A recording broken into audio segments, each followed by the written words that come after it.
नमस्कार साथियों।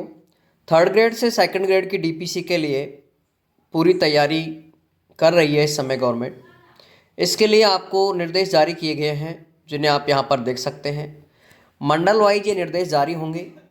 जैसे ये जो आदेश है वो आप यहाँ पर देख सकते हैं, उदयपुर संभाग का है।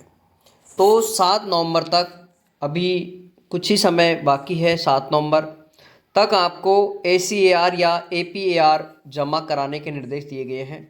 पूरी कंप्लीट न्यूज़ आप यहाँ पर देख सकते हैं कि उदयपुर संभाग ने तृतीय श्रेणी अध्यापकों से वरिष्ठ अध्यापक पद पर पदोन्नति के लिए विभागीय पदोन्नति समिति यानी DPC की कार्रवाई प्रारंभ करने के निर्देश जारी किए हैं। DPC अभी पिछले 3 सालों की बाकी है और अब देखते हैं कि कितने साल तक की DPC यहाँ पर ये करते हैं। इसमें आपको जो निर्देश दिए गए हैं वो आप यहाँ पर देख सकते हैं।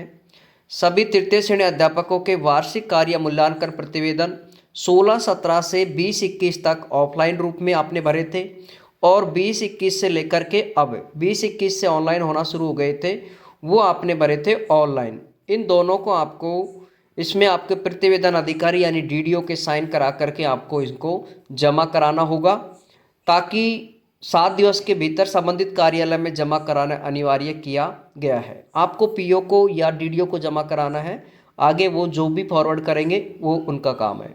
संयुक्त निर्देशक ने स्पष्ट किया है यहाँ पर कि वार्षिक कार्य मूल्यांकन प्रतिवेदन की अनुपलब्धता, यदि किसी साथी ने इनको नहीं भरा है, ठीक है, APAR को, तो इस स्थिति में DPC पर प्रतिकूल प्रभाव पड़ सकता है, यानी DPC उसकी रोकी जाएगी और उस पर निश्चित रूप से प्रभाव पड़ेगा। इसलिए आप अविलंब इसे 7 नवंबर तक आप जमा करा दें, ठीक है, जिसकी पूरी जिम्मेदारी संबंधित अधिकारी या कर्मचारी की रहेगी। भाई DPC में अगर आपकी देरी होती है, क्योंकि APR के अभाव में यहाँ पर देरी होगी निश्चित रूप से, तो इसमें स्वयं कर्मचारी जिम्मेदार ज़्यादा होगा। और उन्होंने निर्देश भी दिए हैं कि सभी अधिकारी इस आदेश की पालना गंभीरता से और प्राथमिकता से करें, क्योंकि इसके बाद स्टाफ पैटर्न होगा, इस वजह से इसको करना बहुत ही ज़रूरी है। तो 7 नवंबर तक अनुपालन प्रतिवेदन प्रस्तुत करें। साथ ही यदि किसी कार्मिक की वर्ष 2021 से 2025 तक APR ऑनलाइन दर्ज नहीं हुई है, इसमें यह भी कहा है कि ऑनलाइन दर्ज नहीं है, वो तत्काल ऑनलाइन तैयार करके, यानी अभी आपकी साइट चल रही है APR भरने की, वो आप भर सकते हैं, ठीक है।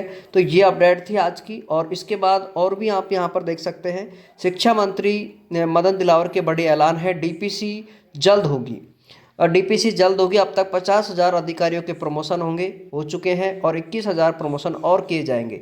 इसलिए थर्ड ग्रेड से सेकंड ग्रेड में और फर्स्ट ग्रेड की DPC बहुत जल्दी होने की स्थिति में है। 302 सरकारी स्कूल मर्ज होंगे और 157 प्राथमिक विद्यालय और 155 उच्च माध्यमिक विद्यालय हैं यहाँ पर। अब इसमें कुछ नामांकन को लेकर के है कि जिनका नामांकन 5 से कम है, प्राथमिक विद्यालय है, वो प्राथमिक विद्यालय यहाँ पर इनके यदि 5 से कम प्राथमिक विद्यालय, यदि यहाँ पर इनके 5 स्टूडेंट से कम है तो उनको मर्ज करेंगे, या फिर 0 जिनका नामांकन है उनको मर्ज किया जाएगा। उच्च प्राथमिक विद्यालय में उच्च माध्यमिक विद्यालय, उसमें कम से कम नामांकन होना चाहिए, 25 नामांकन होना जरूरी है। इसके साथ साथ भी 7 नवंबर से एक साथ स्कूल और कार्यालयों में वंदे मातरम राष्ट्रगीत गाया जाएगा। तो ये अपडेट थी आज की, जो कि आपको यहाँ पर रखी। बाकी DPC को लेकर के जो भी अपडेट आएंगी वो आपको निरंतर यहाँ पर मिलती रहेगी। आप अस्थायी वरीयता सूची, स्थायी वरीयता सूची DPC की, वो आपको जैसे जैसे डलेंगी उस आधार पर आपको यहाँ पर Telegram group Vikram math sir Ganipur पर आपको उपलब्ध हो जाएंगे।